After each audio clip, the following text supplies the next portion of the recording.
नमस्कार, उत्तराखंड समाचार में आपका स्वागत है। मैं देवेंद्र प्रसाद। सबसे पहले मुख्य समाचार। कोरोना से संक्रमित मुख्यमंत्री त्रिवेंद्र सिंह रावत दिल्ली एम्स में दाखिल, हालात में सुधार। प्रदेश में आज कोरोना के 205 नए केस।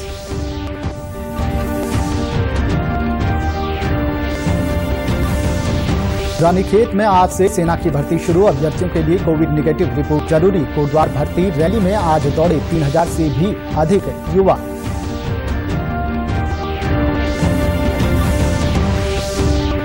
मुख्यमंत्री धन सिंह ने कहा, सरकार किसानों के हित के लिए प्रतिबद्ध। 4.5 लाख किसानों को दिए व्यापक 2500 करोड़। 1 लाख किसानों को और मिलेगा व्यापक ऋण।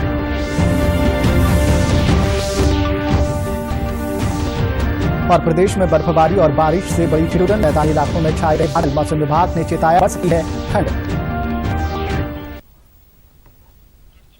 और प्रदेश में बर्फबारी और बारिश से बड़ी ठिठुरन। मैदानी इलाकों में छाए रहे बादल। मौसम विभाग ने चेताया, बढ़ सकती है ठंड। अब विस्तार से। कोरोना से संक्रमित मुख्यमंत्री त्रिवेंद्र सिंह रावत को आज दिल्ली के एम्स में रेफर किया गया, जहां उनके स्वास्थ्य की जांच की जा रही है। मुख्यमंत्री के फेफड़ों में हल्का संक्रमण पाया गया है। मुख्यमंत्री के फिजिशियन डॉक्टर NS बिष्ट ने बताया कि उनका स्वास्थ्य सामान्य है। एम्स दिल्ली के चिकित्सकों की साफ पर जरूरी परीक्षण के लिए मुख्यमंत्री दिल्ली एम्स में दाखिल हुए हैं। इससे पूर्व मुख्यमंत्री को रविवार देर शाम को दून अस्पताल में दाखिल किया गया था। इस बीच प्रदेश में आज कोरोना के 205 नए मामले सामने आए हैं। वहीं एक्टिव मामलों की संख्या 5511 है। प्रदेश में अब तक 1489 कोरोना संक्रमित मरीजों की मृत्यु हो चुकी है। रानीखेत में सेना की भर्ती रैली आज से शुरू हो गई।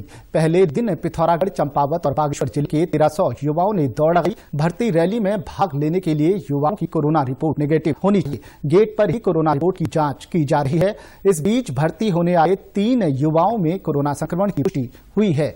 रिलेशन वाले जो रिलेटिव्स हैं, जिसमें सैन्य परिवारों में भाई हैं या उनके लड़के हैं, वो लोग आए हुए हैं।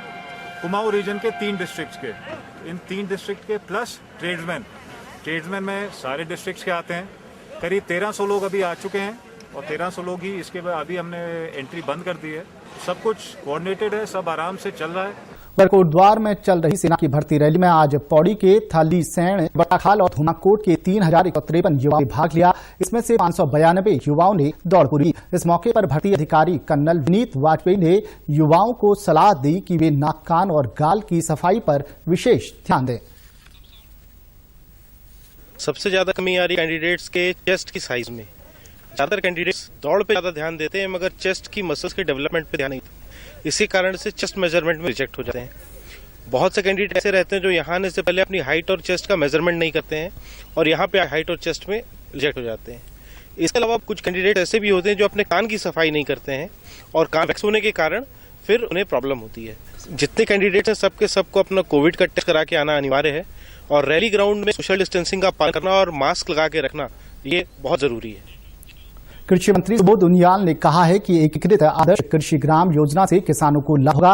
चमोली जिले के रतुड़ा गांव में किसानों को संबोधित करते हुए कृषि मंत्री ने कहा कि योजना के तहत किसानों को एक ही छत के तले सभी योजनाओं का लाभ मिलेगा। इससे कृषकों की आर्थिकी मजबूत होगी। उन्होंने कहा कि आज खेती को बचाने की जरूरत है। पलायन रोकने के लिए खेती और बागवानी को अपनाना होगा। कृषि मंत्री ने कहा कि केंद्र और राज्य सरकार किसानों के हित में काम कर रही है, लेकिन कुछ लोग किसानों को भ्रमित कर रहे हैं।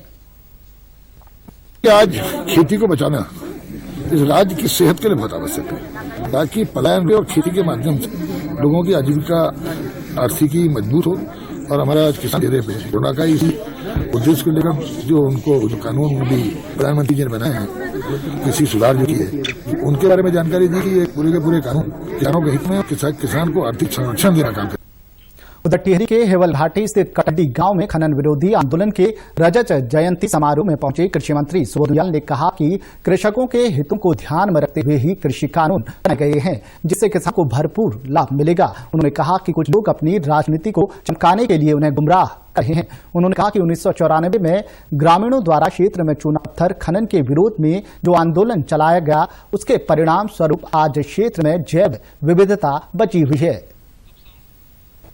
पूरे क्षेत्र के हित में, क्योंकि पानी के सारे स्रोत मायने बात कहीं न कहीं तो प्रभावित होने का खतरा था। पूरे के पूरे इलाके में साथ हेमल नदी में भी इसके विपरीत प्रभाव पड़ने की भावना थी। तो महिलाओं ने, बच्चों ने, पुरुषों ने इसने क्षेत्र हित में जिस तरह से आंदोलन किया और इस यहाँ पर चुनाव पड़ने की जो एक कई उसके बाद कई लोगों तक हस्तांतरित हुई, उस लीड को किसी भी तरह से काम नहीं प्रारंभ होने दिया।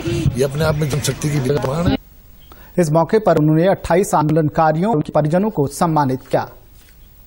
सहकारिता राज्य मंत्री धन सिंह रावत ने कहा है कि सरकार ने दीनदयाल किसान कल्याण योजना के तहत 4.5 लाख किसानों को 2500 करोड़ रुपए ब्याज पर ऋण दिया है।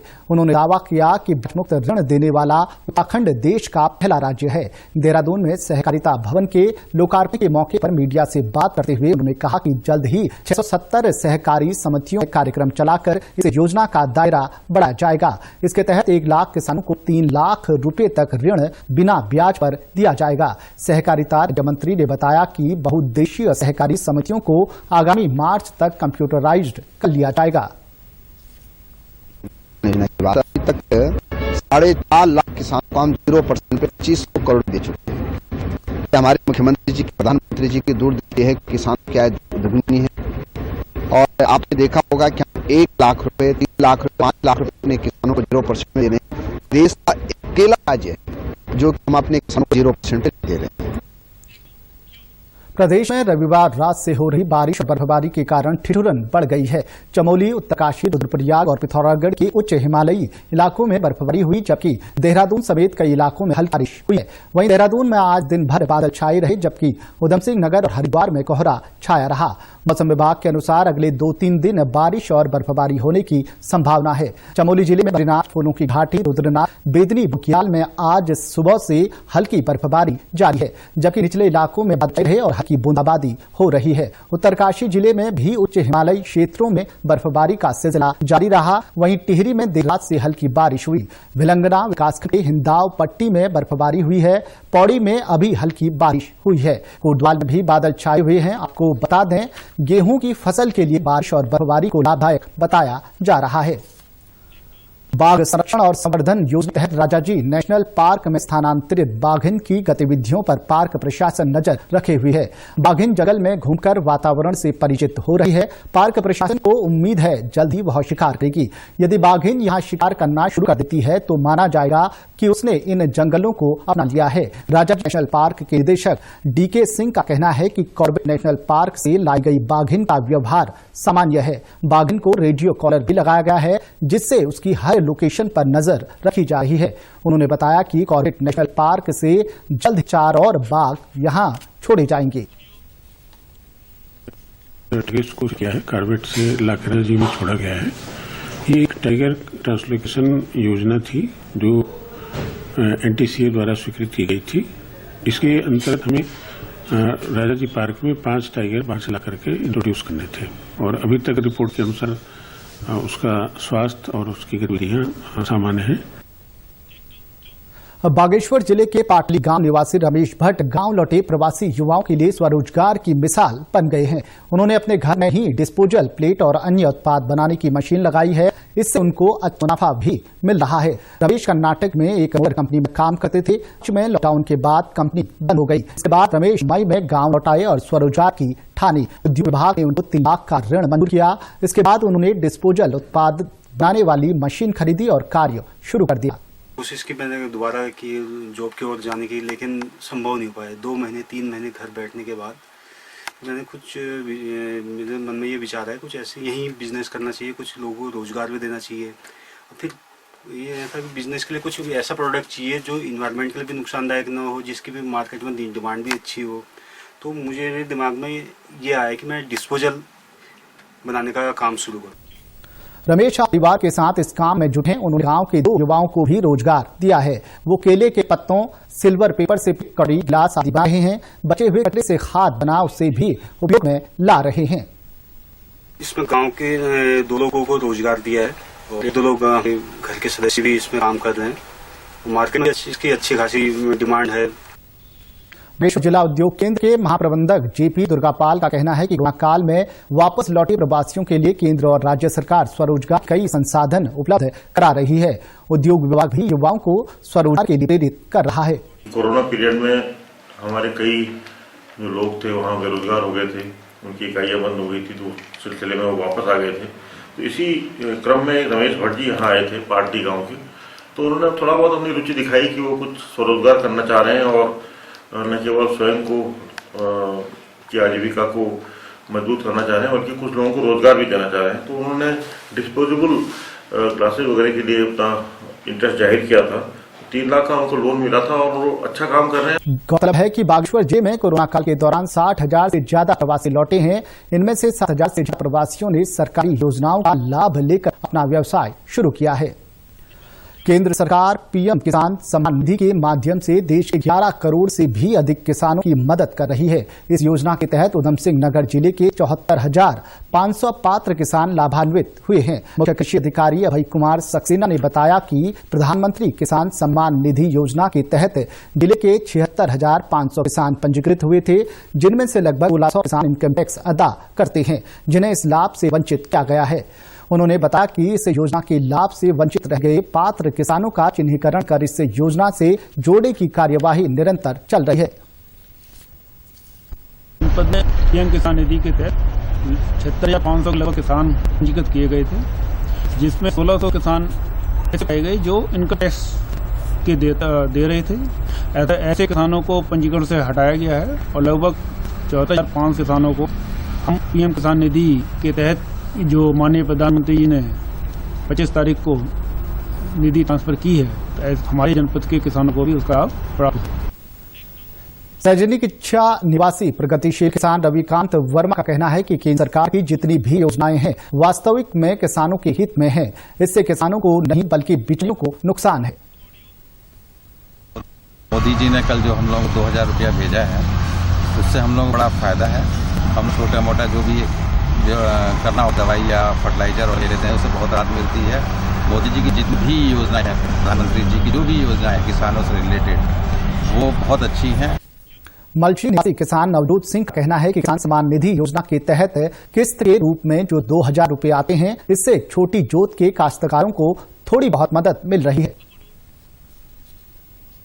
2,000 रुपये किस्त आती है, वो किसानों छोटे काश्तकारों के लिए बहुत लाभदायक है। थोड़ी बहुत राहत मिलती है और मोदी जी का बहुत बहुत धन्यवाद करते हैं।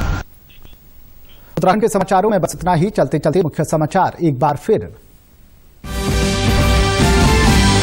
कोरोना से संक्रमित मुख्यमंत्री त्रिवेंद्र सिंह रावत दिल्ली एम्स में दाखिल, हालात में सुधार। प्रदेश में आज कोरोना के 205 नए केस।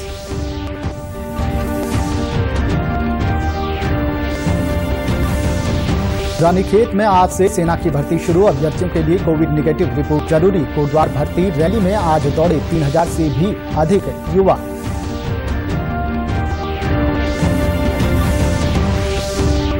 मुख्यमंत्री धन सिंह ने कहा, सरकार किसानों के हित के लिए प्रतिबद्ध। 4.5 लाख किसानों को दिए व्यापक 2,500 करोड़। 1 लाख किसानों को और मिलेगा व्यापक ऋण।